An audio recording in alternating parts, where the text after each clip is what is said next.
அழுகிற குழந்தை தான் பால் குடிக்கும்னு சொல்லுவாங்க. தாயினுடைய பால் ஒரு பிள்ளைக்கு அதுதான் ஆதாரம், அதுதான் சத்து. தாய்ப்பாலை போல உலகத்துல ஒரு சிறந்த மருந்து இல்லை, போஷாக்கு இல்லை. பிறந்த குழந்தையுடைய உடம்பு நல்லா வளரணும்னு சொன்னா, எலும்பெல்லாம் ஸ்ட்ராங்கா இருக்கணும்னா அந்த குழந்தை பிறந்த உடனே தாய்ப்பால் ரொம்ப அவசியம். ஆனா தாய்ப்பால் எவ்வளவு நாள் கொடுக்கலாம் அந்த குழந்தைக்கு? ஒரு 3 மாதம் அல்லது 6 மாதம். எனக்கு தெரிந்த ஒரு குடும்பத்துல அந்த குழந்தை 1 வயசு 2 வயசு வரைக்கும் அந்த குழந்தை தாய்ப்பால் குடிச்சுக்கிட்டே இருந்துச்சு. எல்லாரும் திட்டுவாங்க. அம்மா நினைச்சுக்கிட்டாங்க என் குழந்தை தாய்ப்பால் கொடுக்கறதுனால ரொம்ப பாசத்தை செலுத்துறேன்னு. இல்லைங்க, தாய்ப்பாலை ஒரு தாய் எப்ப நிறுத்துவாங்கன்னு சொன்னா, பிள்ளை இன்னும் வளரணும்னு நினைக்கும் போது அந்த தாய்ப்பாலை நிறுத்திட்டு நல்ல அந்த பருப்பு சாதத்தை மசிச்சு கொடுப்பாங்க. வெண்ணெயை ஊத்தி அந்த பருப்பு சாதத்தை மசிச்சு கொடுத்து, ஏன்னா இப்ப பால் இல்லை, திடமான பொருள் சாப்பிடணும். அப்ப குழந்தை அழும், அம்மாவை பார்த்து அழும். ஏன் எனக்கு நீ பால் கொடுக்க மாட்டேன்றம்மா? அம்மா நீ தாயா இல்ல பேயா?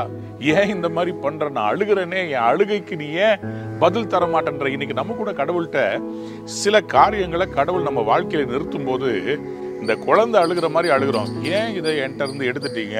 இது எனக்கு நல்லா இருந்துச்சே, இது என் வாழ்க்கைக்கு அருமையா இருந்துச்சே, ஏன் இதை எடுத்துட்டீங்க? ஏன் எடுத்துட்டாருன்னா அதை விட கடவுள் உங்களை வேற லெவலுக்கு கொண்டு போக போறார். இதை விட பெட்டரான ஒரு காரியத்தை கொடுக்க போகிறார். அதுதான் சங்கீதக்காரன் சங்கீதம் 131:2 சொல்றாரு, தாயின் பால் மறந்த குழந்தையை போல நான் என் ஆத்துமாவை அடக்கி அமர்த்தினேன். என் ஆத்துமா பால் மறந்த குழந்தையை போல இருக்குது. என் ஆத்துமா பால் மறந்த குழந்தைய போல இருக்குது.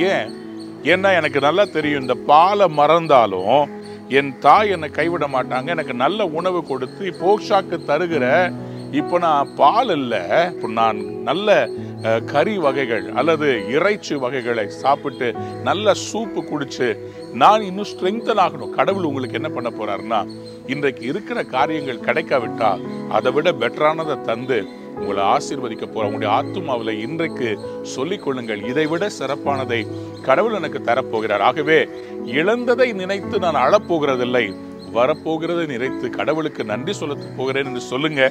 உங்க வாழ்க்கையில இன்றைக்கு கர்த்தர் உங்களுடைய கண்ணீரை பார்த்து முகத்தை திருப்புறவர்ல உங்க தாயை போல கடவுள் இருக்கிறார்.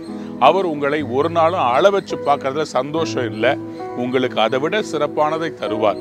ஆகவே தாய்ப்பாலை மறந்த பிள்ளையை போல நாமும் மாறுவோம், கடவுளை நோக்கி பார்ப்போம். அவர் நம்முடைய தேவைகளை சந்திப்பார். இந்த நாள் உங்கள் வாழ்வில் நல்ல நாள்.